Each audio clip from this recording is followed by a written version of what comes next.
ಲಕ್ಷ್ಮಿ, ಮಾವ ಯಾವತ್ತೂ ತಂದೆ ಸಮಾನ. ತಂದೆಗೆ ಅವಶ್ಯಕತೆ ಇದ್ದಾಗ ಮಗಳು ಸಹಾಯ ಮಾಡೋದು ಧರ್ಮ. ನನಗೆ ಒಂದು ಸ್ವಲ್ಪ ದುಡ್ಡಿನ ಅವಶ್ಯಕತೆ ಇತ್ತು, ನಾಳೆ ಬೆಳಿಗ್ಗೆ ಕೊಟ್ಬಿಡ್ತೇನೆ. ಅಯ್ಯೋ ಮಾವ, ನೀವು ಕೇಳೋಷ್ಟು ನನ್ನ ಹತ್ರ ಇಲ್ಲ. ಪರವಾಗಿಲ್ಲ. ಒಂದು 300 ರೂಪಾಯಿ ಇದೆ. 300 ರೂಪಾಯಿನ? ಇದು ಯಾವುದಕ್ಕೂ ಸಾಲಲ್ಲ, ನೀನೇ ಇಟ್ಕೊಳ್ಳಮ್ಮ.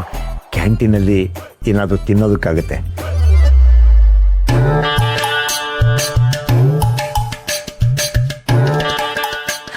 ಎಲ್ಲರೂ ಹೇಳೋದು ನಿಜಾನೇ, ಪತಿಗೆ ಯಾವತ್ತೂ ಆಗೋದು ಸತಿನೇ. ಇನ್ನೆಲ್ಲರೂ ಸುಮ್ಮನೆ ನೆಪ ಮಾತ್ರಕ್ಕೆ ಬರ್ತಾರೆ ಹೋಗ್ತಾರೆ. ನನ್ನ ಮುದ್ದು ಹೆಂಡತಿ, ಪ್ರೀತಿಯ ಹೆಂಡತಿ, ನನಗೆ ಒಂದು 20,000 ರೂಪೀಸ್ ಅವಶ್ಯಕತೆ ಇತ್ತು. ನಾಳೆ ಬೆಳಿಗ್ಗೆ ಅರ್ಲಿ ಮಾರ್ನಿಂಗ್ ವಾಪಸ್ ಕೊಟ್ಬಿಡ್ತೀನಿ. ನಿಮ್ ಬಂಡವಾಳ ಚೆನ್ನಾಗಿ ಗೊತ್ತು ನನಗೆ. ಒಂದು ಪೈಸಾ ಕೂಡ ಕೊಡಲ್ಲ. ಬಾಯಿ ಮುಚ್ಕೊಂಡು ಸುಮ್ಮನೆ ಹೋಗಿ.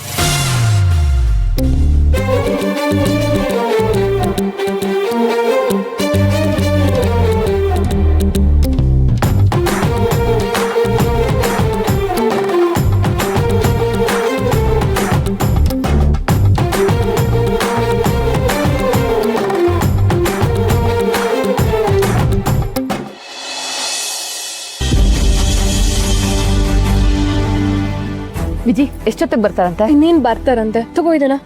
ಸರಿ.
Heartily welcome sir.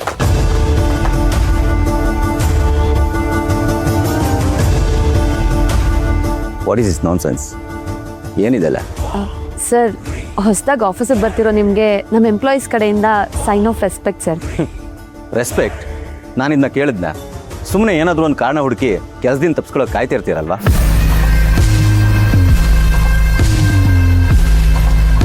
ಇಷ್ಟಕ್ಕೂ ನನ್ನ ಕಂಪ್ನಿಗೆ ನನ್ನನ್ನೇ ವೆಲ್ಕಮ್ ಮಾಡೋಕ್ಕೆ ನೀವೆಲ್ಲ ಯಾರು? ಈ ಕಿತ್ತೋಗಿರೋ ಬೊಕ್ಕೆ ಬೇರೆ. 100 ರೂಪಾಯಿ ಬೊಕ್ಕೆ ತಂದು 1000 ರೂಪಾಯಿ ಅಂತ ಆಫೀಸ್ ಖರ್ಚಿಗೆ ಹಾಕಿ ದುಡ್ಡು ವೇಸ್ಟ್ ಮಾಡ್ತೀರಾ? ಇಷ್ಟು ಹೇಳಿದ ಮೇಲೂ ಎಲ್ಲರೂ ಯಾಕೆ ಇಲ್ಲೇ ನಿಂತಿದ್ದೀರಾ? ನನ್ನ ಮುಖದ ಮೇಲೆ ಏನಾದರೂ ಕೋತಿ ಕುಣಿತಾ ಇದೆಯಾ? Just go.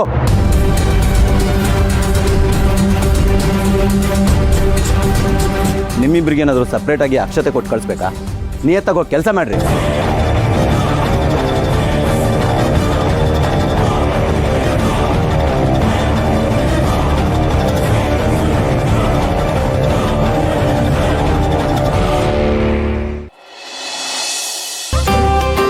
ಸದ್ಯ ಇವತ್ತಾದ್ರೂ ಸೂರ್ಯ ದೊಡ್ಡ ಮನ್ಸು ಮಾಡಿ ಮುಖ ತೋರಿಸಿದಾನಲ್ಲ. ಈ ಬಿಸಿಲಿದ್ದಾಗಲೇ ಸಂಡಿಗೆ ಒಣಗಿಸ್ಕೊಂಡ್ಬಿಟ್ರೆ ನಾನು ಗೆದ್ದಂಗೆ. ರೀ, ಸ್ವಲ್ಪ ಬರ್ತೀರಾ? ಏನೇ ನಿಂದು? ನಾನೇನೋ ಕೆಲಸ ಮಾಡ್ತಾ ಇದ್ದೀನಿ. ಜೋಕ್ ಮಾಡಿದ್ ಸಾಕು, ಬನ್ನಿ. ಏನೇ ನಿಂದು? ಏನಾದ್ರೂ ಕೆಲಸ ಹೇಳ್ಬಿಡ್ತೀವಿ ಅಂತ ಕೆಲಸ ಮಾಡ್ತಿದ್ದೀನಿ ಅಂತ ಸುಳ್ಳು ಹೇಳ್ಬಿಟ್ರಾ? ಹೆಲ್ಪ್ ಮಾಡಿ ಬನ್ನಿ. ನಾನು ಟೆರೇಸಲ್ಲಿ ಕಾಗೆ ಓಡಿಸ್ಬೇಕಾ? ನನ್ನ ಕೈಯಲ್ಲಾಗಲ್ಲ, ನಾನು ತುಂಬಾ ಬ್ಯುಸಿ ಇದ್ದೀನಿ.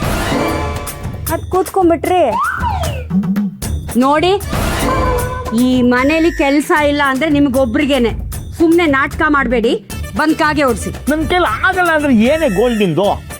ನಡೀರಿ ಸುಮ್ಮನೆ. ಗಂಡ ಅನ್ನಿಸ್ಕೊಂಡವನು ಮನೆಯಲ್ಲಿ ಸುಮ್ಮನೆ ಕೂತ್ರೆ ಹೊಟ್ಟೆ ಉರಿ ಅಲ್ವಾ ನಿನ್ಗೆ? ನಿಮ್ದು ಒಳ್ಳೆ.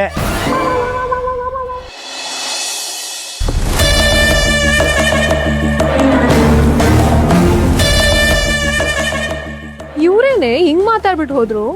ನಿಮ್ಮಿಬ್ರಿಗೂ ಕನ್ನಡ ಬರುತ್ತೆ ಅಲ್ವಾ?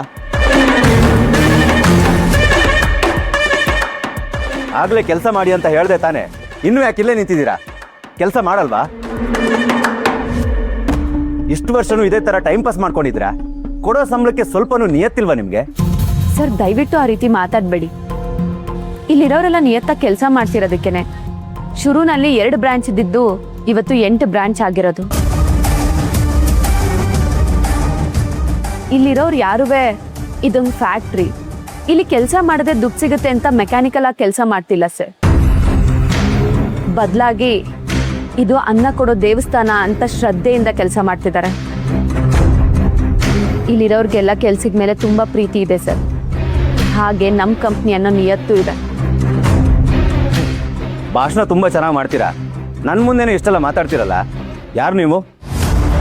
ನಾನು ಮಹಾಲಕ್ಷ್ಮಿ ಅಂತ, ಇಲ್ಲಿನ ಸೂಪರ್ವೈಸಿಂಗ್ ಮ್ಯಾನೇಜರ್. ಈ ಕಂಪನಿ ಇಷ್ಟು ಇಂಪ್ರೂವ್ ಆಗೋಕ್ಕೆ ಇವಳೇ ಮೇನ್ ರೀಸನ್. ಕಂಪನಿ ಸ್ಟಾರ್ಟಿಂಗ್ ಇಂದನೂ ಇಲ್ಲೇ ಇದ್ದಾಳೆ.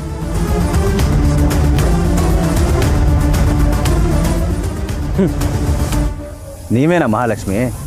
ನಮ್ಮಪ್ಪ ನಿಮ್ಮ ಹೆಸರನ್ನ ತುಂಬಾ ಸಲ ಹೇಳಿದ್ದಾರೆ. ನಿಮ್ಮ ಭಾಷಣ ಕೇಳಿದ್ಮೇಲೆ ಗೊತ್ತಾಯ್ತು ನಮ್ಮಪ್ಪ ನಿಮ್ಮ ಹೆಸರನ್ನ ಯಾಕೆ ಅಷ್ಟೊಂದ್ಸಲ ಹೇಳಿದ್ರು ಅಂತ.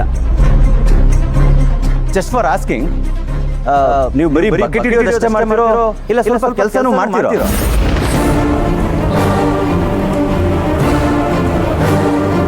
ಸರ್ ಪ್ಲೀಸ್ ಸ್ವಲ್ಪ ರೆಸ್ಪೆಕ್ಟ್ ಇಂದ ಮಾತಾಡಿ. ನಿಯತ್ತಾಗಿ ಕೆಲಸ ಮಾಡ್ತಿದೀವಿ, ನೀವ್ ಹಿಂಗೆಲ್ಲ ಮಾತಾಡಿದ್ರೆ ಸರಿ ಇರಲ್ಲ. ವಾಯ್ಸ್ ರೈಸ್ ಮಾಡಬಾರ್ದು. ನಾನಿಲ್ಲಿ ಬಾಸ್ ಅನ್ನೋದು ನೆನಪಿರ್ಲಿ.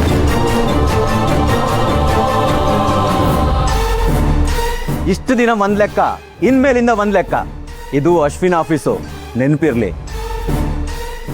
Sorry sir. ಇರ್ಲಿ, ನೋಡ್ತೀನಿ ಅದೇನೇನ್ ಮಾಡ್ತಿರೋ ಅಂತ.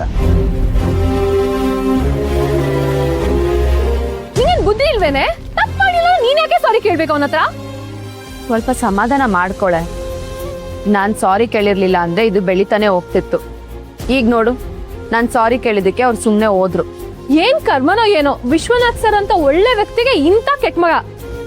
ವಿಜಿ, ಬಂದಿರೋ ಮೊದಲನೇ ದಿನನೇ ಆ ಥರ ಯಾರನ್ನು ಜಡ್ಜ್ ಮಾಡಬಾರ್ದು. ಅಮ್ಮ ತಾಯಿ, ನಿಂಗೊಂದ್ ದೊಡ್ಡ ನಮಸ್ಕಾರ. ಅವನಷ್ಟೆಲ್ಲ ದುರಂಕಾರಾಗಿ ಮಾತಾಡೋದ್ರು ಜಡ್ಜ್ ಮಾಡ್ಬೇಡ ಅಂತೀಯಲ್ಲ. ನಿನ್ನಷ್ಟೆಲ್ಲ ಒಳ್ಳೆಯವ್ಳು ನಾನಲ್ಲ.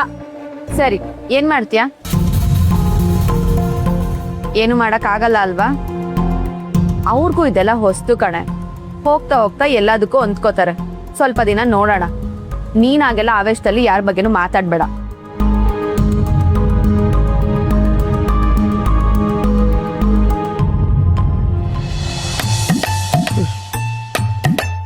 ಈ ಉರಿ ಬಿಸಿಲಲ್ಲಿ